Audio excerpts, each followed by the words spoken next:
Hey guys, JC with Big Game Real Estate, and today we're out in the field again, but we're going to talk about a contract item, a letter of intent item, due diligence. Okay, due diligence is very important when we're purchasing a property.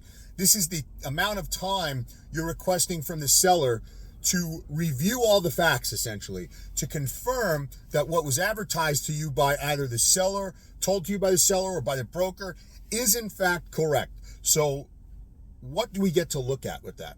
Well, first let's talk about timing. Generally, 60 to 90 days is an average time. This is for a straight up purchase, meaning this is not a development deal, okay? If you're a cash buyer, generally sellers will like to see you shorten that to 30 days unless there's some other factor that would make it longer. But 90 days is a good timeline. If you're going for financing, or there's a mortgage contingency, 90 days also kind of allows you to align that contingency up a little bit better. So what are we looking at in due diligence? Well, number one, we want to confirm ownership, right? We want to pull title. We want to confirm that the person that we're speaking to or that we were told is the owner is in fact the owner and has the legal ability to transfer the property. We want to know if this property has any liens on it. Now, that could be tax liens from unpaid taxes. That could be mechanical liens from maybe somebody worked on the building and they were never paid, or anything else. Permits, open permits. If they're open, why were they not resolved?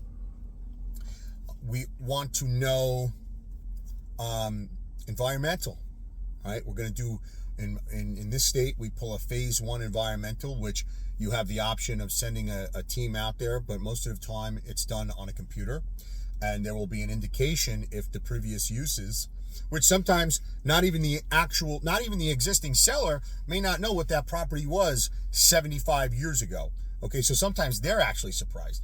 But the phase 1 will tell us if we need to perform a phase 2.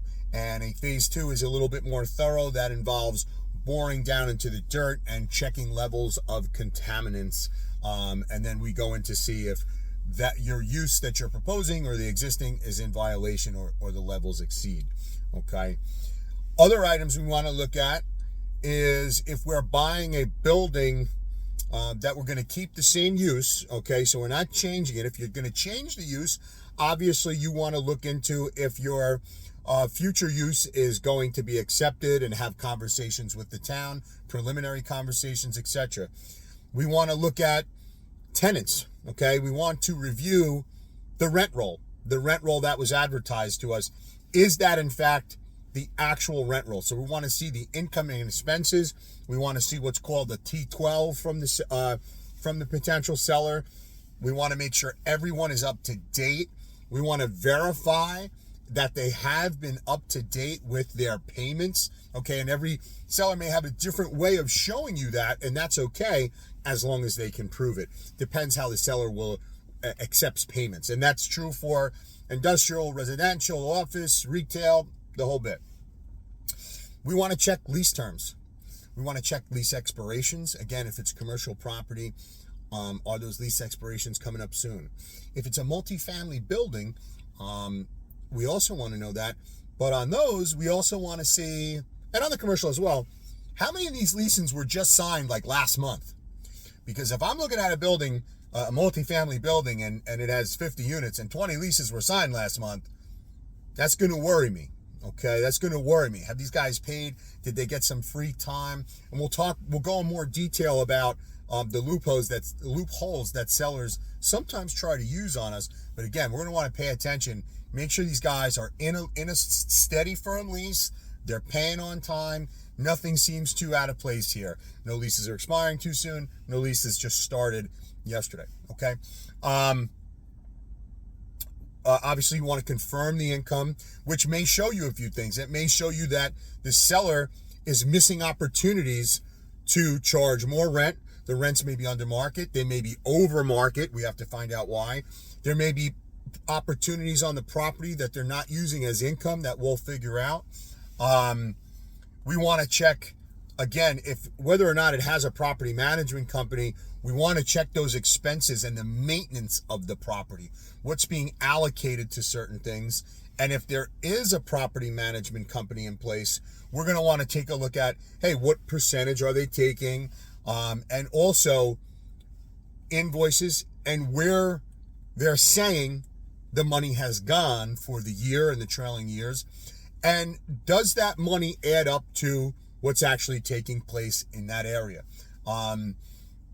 Oftentimes, sellers, there's a lot of ways to move a spreadsheet, and sometimes sellers use loopholes to cover things up. Sometimes property management companies take advantage of property owners, whether it's intentional or whether it's unintentional and just done out of poor management.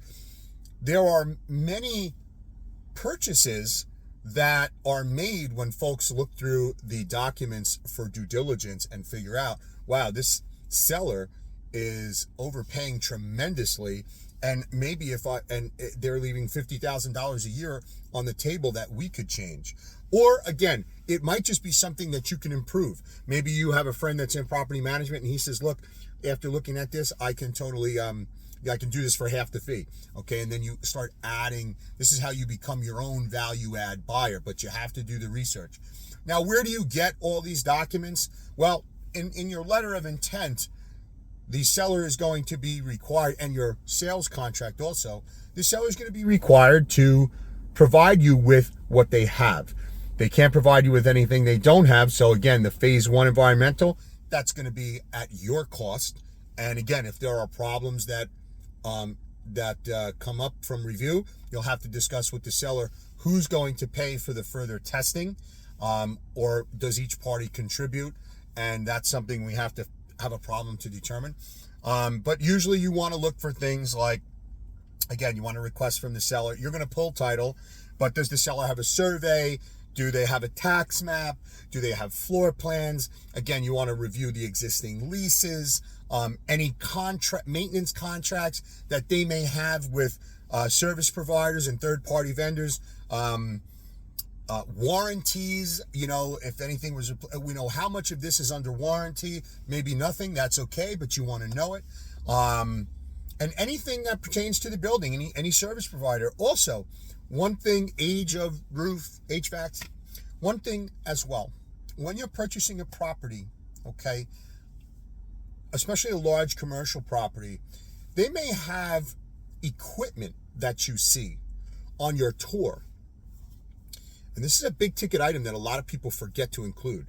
You want to know what is coming with this purchase of the building. What is the seller selling? Because if I walk a property or the seller self-maintains the property and I see snow plows, depending where you are in the country, of course, trucks with plows, landscaping equipment, you name it, tools for cement, I don't know. Is that coming with the purchase of the property? Okay. If it is, we know we're going to want to have that specifically listed, because if the seller is intending on taking it, depending on what's there, I mean, you could be out $50,000, $100,000 if you would have had to go purchase those items brand new or used from somewhere. Again, it's an expense that you may not be considering you have to do. So you want to know, hey, look, other than the actual building, what am I receiving with the property, or what is excluded? What are you expecting to take with you? If you have tenants, especially commercially, hey, in these units, is any of this property the property of the tenant? Obviously the furniture and the fixtures will be, but is the tenant removing anything once they vacate?